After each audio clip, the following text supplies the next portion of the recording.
Dans la présentation de Jésus au temple, deux rites sont impliqués avec le souci de montrer l'enracinement de Jésus dans le peuple d'Israël et sa soumission à la loi de Moïse, à savoir la purification de Marie en tant que mère d'un garçon 40 jours après la naissance de ce dernier, Luc 12, 2, 8, et le rachat des premiers-nés, Exode 13, 1, 6. Autre référence à l'écriture, voici le Seigneur Dieu qui vient avec puissance. Nous sommes ici en présence d'une prophétie abrégée de Malachie, Malachie 3, 1, 20, relative au jour du Seigneur où le soleil de justice investira son temple, apportant la guérison dans ses rayons. Temple, loi de Moïse, prophétie. Celle de Malachie, mais aussi de Simon et d'Anne, dessine un espace spécifique à la foi d'Israël où peut se vivre la rencontre avec Dieu, laquelle ne va pas sans incarnation de la parole, scrutée avec attention. Le thème de la rencontre est également omniprésent. Rappelons que nos frères orthodoxes nomment cette rencontre, conformément à l'usage ancien, témoignage. Jésus venait à la rencontre du peuple, des croyants. En effet, le vieillard Simon et le prophète Anne étaient venus au temple. Avançons vers la maison de Dieu, à la rencontre du Christ. Jésus vient à nous, telle est la merveille, mais il s'agit aussi de venir à lui, comme Anne et Simon, de nous déplacer pour l'accueillir dans nos cœurs ou dans nos assemblées par la fraction de pain, le souvenir de la scène.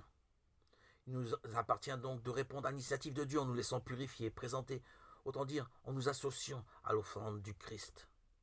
Ce qui suppose d'accueillir sa miséricorde, d'avoir reconnu au préalable le fait que nous sommes perdus. Luc 15, 6.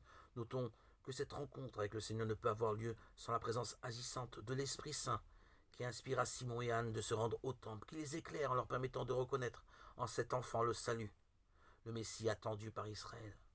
De même, l'Esprit qui nous rassemble aujourd'hui dans nos assemblées nous ouvre à la compréhension des mystères célébrés et nous permet de vivre l'expérience d'une rencontre avec le ressuscité. Luc insiste tout particulièrement sur ce point.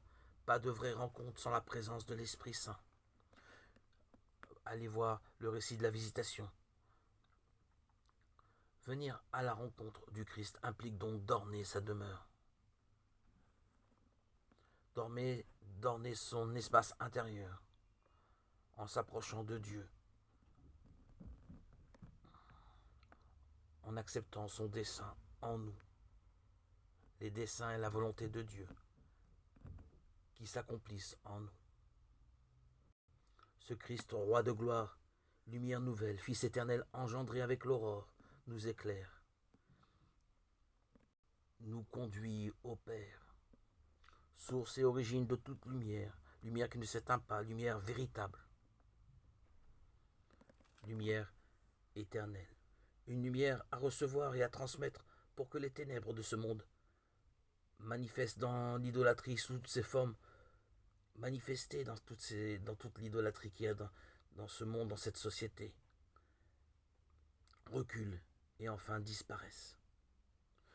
L'universalisme du salut apporté par le Christ est mis en évidence dans le cantique de Simon, sans pour autant nier la spécificité d'Israël.